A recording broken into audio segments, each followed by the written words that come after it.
విడుమొరటోడు అని వాళ్ళు వీళ్ళు ఎన్నెన్ని అన్న పసి పిల్లవాడు నవ్వాడు.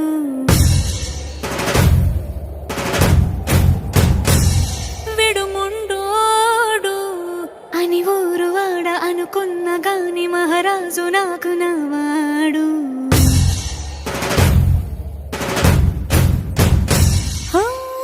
మాట పెడుసైనా మనసులో వెన్న రాయిలా ఉన్నవాడిలోన దేవుడెవరికి తెలుసును నాకన్నా. సూసేకి అగ్గిరవ్వ మాదిరే ఉంటా.